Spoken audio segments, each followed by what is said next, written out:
Muy bien, segundo bloque aquí en este capítulo de entrevistas cara a cara en Canal 13 Max Televisión. Y ahora tenemos un notable personaje, tal vez un hombre que se merece muchísimo más tiempo para hablar de su propia vida, de su propia historia, muy requerido por todos los medios de comunicación debido a su conocimiento, a su calidez humana y, por qué no, también a ese manejo que tiene de varias anécdotas que van enriqueciendo día a día la charla. Gracias por estar, doctor Galeana. ¿Cómo anda Buen usted, día, don Marcos. Muy Enrique? bien. Qué Gracias. elegancia, maestro. Siempre anda así vestido, ¿no? Gracias, sí. Es la herencia de mi padre. La herencia de mi padre y de mi madre, sastre y pantalonera, o sea que Claro. yo aprendí a vestirme de los retazos y de los obsequios de los clientes de mi padre. O Qué sea, increíble. yo soy un agradecido a la vida, un agradecido a muchas personas. Y en este momento estoy agradecido a vos, Marco, que esté yo en este programa, porque es la primera vez que estoy con vos. Es la primera vez. Sí, y en este canal, en 1968, yo concursé como locutor frasero Ah, mire. para Canal 13. Y después tuve que ir a la Armada, o sea que interrumpí mi carrera de Derecho, interrumpí mi carrera docente, era maestro de campo. Claro.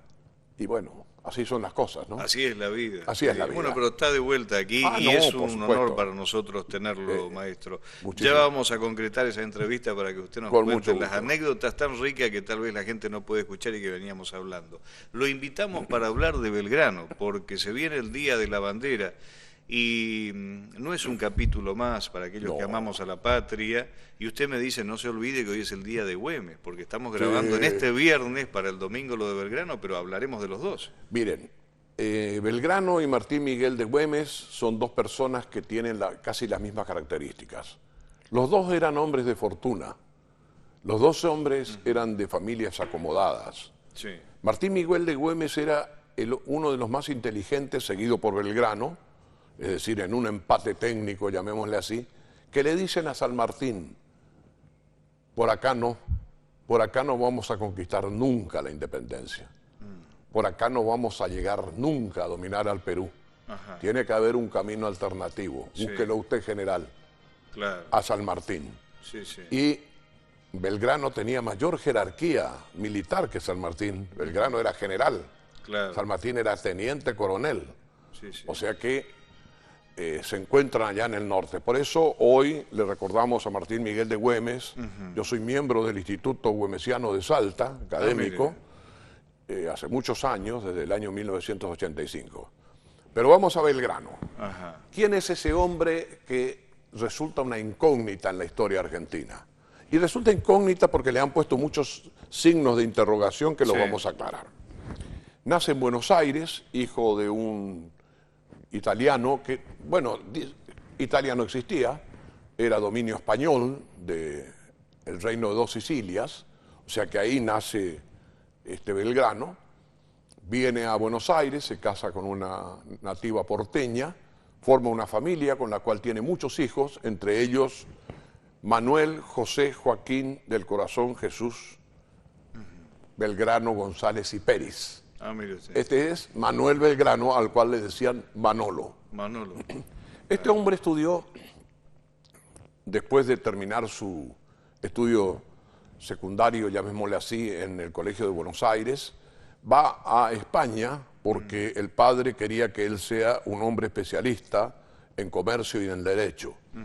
Va a Salamanca, nada menos que Salamanca.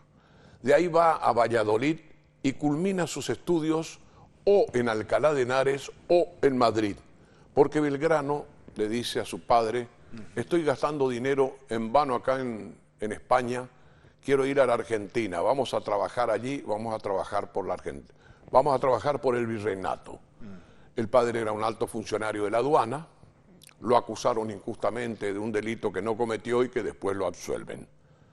Belgrano, cuando llega a la revolución, estaba ya a cargo de fuerzas militares, participó en las invasiones inglesas, era un hombre ilustrado, un hombre que antes de la Revolución de Mayo escribía en el Correo de Comercio, que era un periódico que va a ser clausurado, porque decía muchas cosas contrarias a la monarquía monopólica española, y entonces no convenía.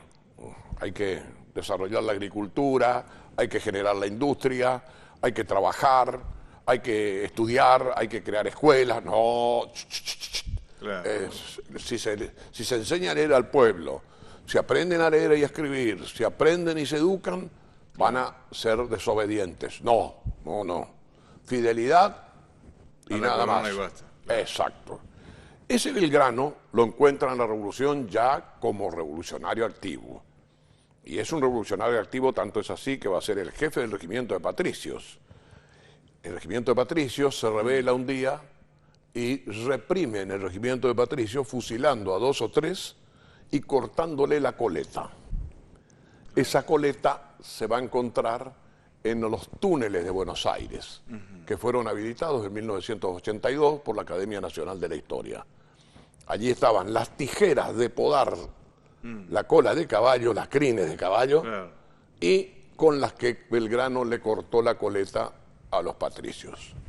Cuando la patria le exigió, Belgrano integró la segunda Junta de Gobierno. Acá le vamos a aclarar a todos los argentinos. La primera es la del 24 de mayo o 25 de mayo a la madrugada, que preside Baltasar Hidalgo de Cisneros. No lo odiemos a Cisneros porque era un hombre de constitucionalismo y era un hombre que quería una monarquía atemperada, con una constitución que limitara el poder. Bueno, eligen la Junta, presidente Baltasar Hidalgo de Cisneros. Ahí se arma lo que nosotros conocemos como el Cabildo Abierto del 25 de mayo. Claro. En el 25 de mayo se decidió ya cesar a Cisneros, cesar al obispo Lué, cesar la audiencia de Buenos Aires, los ponen en un barco a todos, audiencia, obispo y otros fidelistas muy extraordinarios a las Islas Canarias. Claro. Y así nace la segunda Junta de Gobierno presidido por Cornelio Saavedra, Castelli, Mateu, etcétera, Sí, sí. Ascuénaga, Manuel Belgrano. Resulta que una junta que se reúne en Asunción dice no vamos a obedecer a la Junta de Buenos Aires. Corrientes se adhiere. Claro. Una de las primeras, diríamos, ciudades que se adhiere a la Revolución de Mayo es Corrientes. Y va García de Cosio como representante nuestro, el saladeño. Este hombre adhiere, pero Asunción dice no, nosotros somos fieles. Claro. Nosotros somos fieles y vamos a respetar la fidelidad al rey. Vamos a obedecer a las Cortes de Cádiz y vamos a obedecer a las Cortes que rodean al gobierno revolucionario español. Había empezado la guerra de la independencia española, Claro. el 2 de mayo de 1808, con Velarde y Daoz, fecha que en Madrid se festeja con mucha tristeza, conmemorando a estos héroes. Están enterrados en calles, están enterrados en fosas comunes, Ah, mire usted. y existen listas. En el cementerio de la Florida, uno de los más antiguos de Madrid, está la lista de quienes están enterrados allí. Claro. Desde costureras, soldados, generales, todos Sí. fusilados por los franceses. Belgrano se va al Paraguay, conocida es su historia, forma un ejército de la nada, se va al Paraguay, va juntando tropas, funda Curuzucuatiá, Claro. la ciudad que todavía pervive, llega al Paraguay, no triunfa militarmente. ¿Por qué? Porque sus tropas eran muy inferiores a las tropas paraguayas, muy inferiores en armas, muy inferiores en recursos. Claro. Entonces Belgrano se retira. Pero ¿por qué le perdona Cabañas la vida a Belgrano y a sus hombres? Porque dice, se aferraron a la tierra como si tuvieran raíces. No se rinden. Alto el fuego. Hace un alto el fuego Mire y se usted. retírense, crucen. ¿Quién era ese personaje, Cabañas? El general Cabañas, General paraguayo, Paraguayo. Paraguayo. A las órdenes del rey a las órdenes del rey, de hasta España. ahí, Claro, hasta ahí. porque van a declarar su independencia. Claro. Paraguay declara su independencia tempranamente, 1811. Ah, antes que nosotros. Sí, Mira sí, usted, sí. qué notable. Mucho antes. Ahora dígame, este acontecimiento de Manuel Belgrano, bastante vapuleado Sí. por tantos años, porque San Martín es el padre de la patria, Sí. pero no deja de ser menos importante la figura de Belgrano, ¿no? Yo siempre pongo en el punto de comparación en igualdad de condiciones. Sí, Manuel no. Belgrano era millonario, Sí, fue un desobediente, como lo fue San Martín. sí, también. Cuando viene derrotado el ejército del norte, de Rondó y de otros, de Balcarce, etcétera, viene derrotado y se retira a Tucumán. Belgrano queda en Tucumán. Acá una anécdota que a muchos le va a tapar la cabeza Sí, y le va a tapar la boca. En primer lugar, Belgrano ya tenía un hijo. Belgrano era no el esposo, porque no llegó a casarse, de la hermana de la esposa de Rosas, ah, mire usted. la mujer más linda de Buenos Aires. Se decía en esa época que era la mujer más bella de Buenos Aires. Ahí nace Juan Rosas Belgrano. Concuñado sería. Algo Serían así, concuñados, ¿no? Con claro, Rosa, mire con Juan usted. Manuel de Rosas.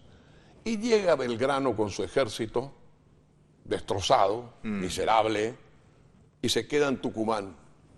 Y nuestro general se enamora perdidamente, don Marcos. Se enamora de Dolores Elguero, la flor tucumana, Claro. que hay una cancioncilla que dice, Dolores te amaba, jardín tucumano. Y entonces desobedece y se queda y dice, no, yo no le voy a abandonar a los tucumanos, ni menos voy a abandonar a Dolores. Mire usted. Y Una forma- mujer con más rasgos Exacto. de esa zona, digo, ¿no? Con Sí, todo señor. respeto, por supuesto. Sí. Tal vez de alguna cultura incaica que pudo haber Exacto, habitado la región. exacto. Claro. Y así nacen los triunfos de Salta y Tucumán. Las batallas en que Belgrano recibe 40.000 pesos fuertes. ¿Qué hace Belgrano? Parecido a lo de ahora, ¿no? Claro. Toma los 40.000 pesos fuertes, que eran monedas de oro, y dona al Estado para que creen escuelas en las cuales se eduquen los blancos, los mestizos, los indios, y se les eduque en su idioma y en su cultura. Mire usted. El primer defensor de los amerindios y de los pueblos originarios, Manuel Belgrano. Por supuesto, se gana la antipatía de todo el mundo, Claro. sigue avanzando, vienen las derrotas de Vilcapugio y Ayohuma. ¿Qué hace con la bandera que levantó en Rosario, hizo jurar a sus soldados, la escarapela que colocó a sus soldados? Esa bandera, para que no caiga en manos del enemigo español, la esconde en una vieja capilla de Bolivia, detrás de un cuadro de un santo. Ah, mire usted. Y en 1886-87 se descubre la bandera original de Belgrano, que se fue confeccionada en Rosario y fue jurada contra la voluntad del gobierno central. Ese Belgrano vuelve como desobediente a Buenos Aires, lo procesan, Qué lo bárbaro. juzgan. Bueno, la bandera Sí, sí, recién sí. va a ser aprobada en el Congreso de Tucumán y le van a desagraviar a Belgrano por primera vez.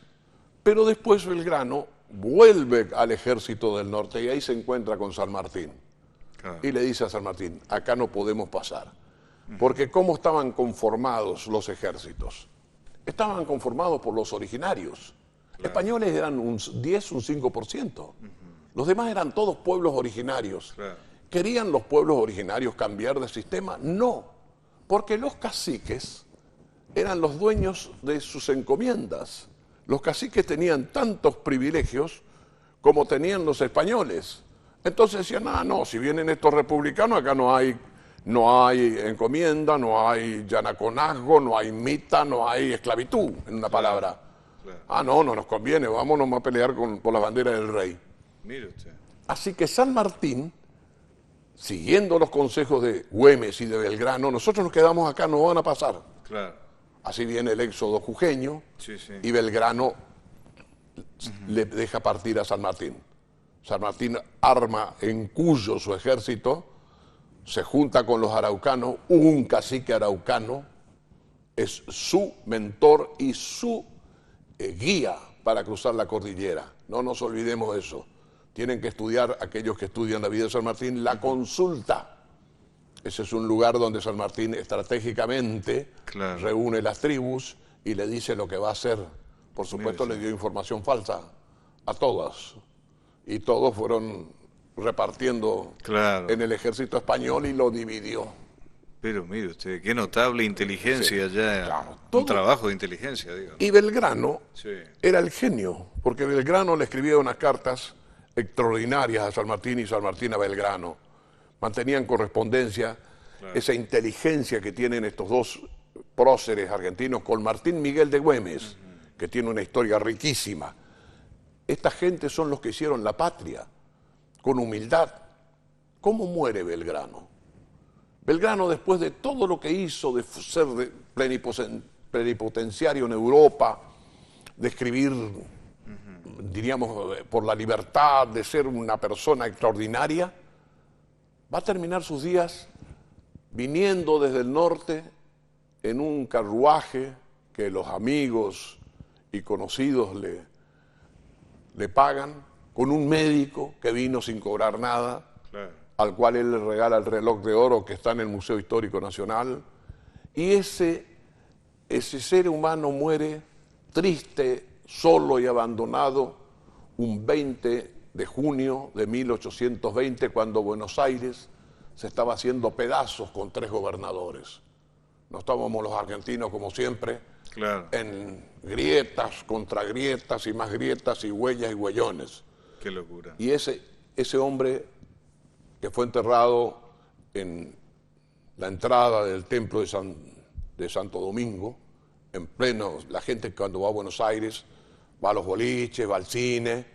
Señores, vayan a San Telmo, vayan a Santo Domingo, ahí está, ahí estuvo enterrado y ahí está la cripta donde se encuentran los restos del general Manuel Belgrano. Ahí en San Telmo, maestro. En pleno San Telmo, avenida Belgrano y, a ver, Belgrano y Defensa me parece que es, exactamente, no recuerdo exactamente bien, pero ahí en ese lugar estaba la casa de Belgrano, casi cerca del templo.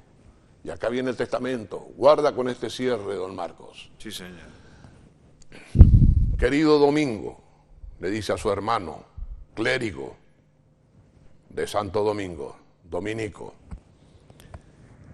le da todos sus, no tengo nada, paga mis cuentas, etcétera, etcétera, y por testamento reconoce a mi hija, Manuela Mónica Belgrano Helguero, hija de Dolores Helguero Tucumana, es mi hija.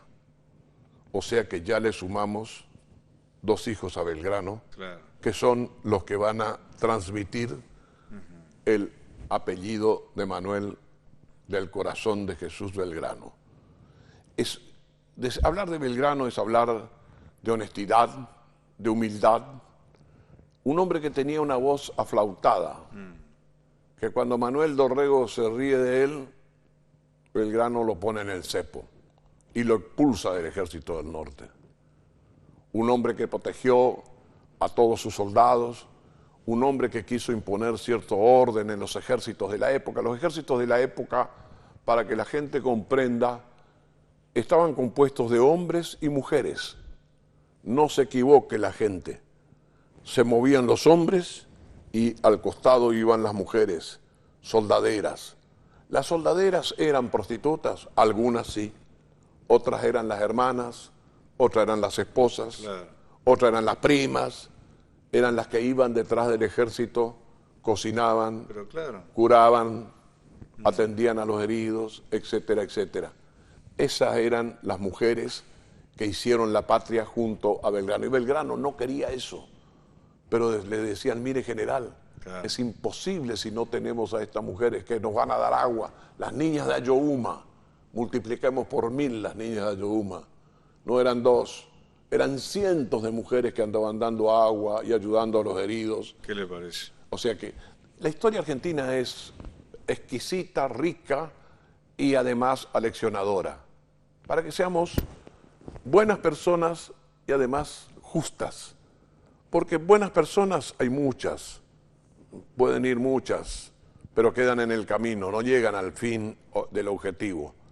Las personas justas sí, porque uno tiene que ser justo siempre, no consigo mismo, sino con los demás, empático, solidario y generoso. Y Belgrano cumple todos esos requisitos. Maestro, ha sido un gusto realmente escucharlo. Gracias. Me fue incapaz interrumpirlo porque la verdad que es un privilegio lo que ha contado y ha relatado de esa manera Gracias, tan Marco. natural y que enriquece la imagen de estos héroes perseguidos, olvidados, que entregaron la Exacto. riqueza, el corazón y la vida por la patria, Sí, señor. y que debemos tener siempre en alto. Gracias, doctor. Gracias, Bueno, Marco, a usted.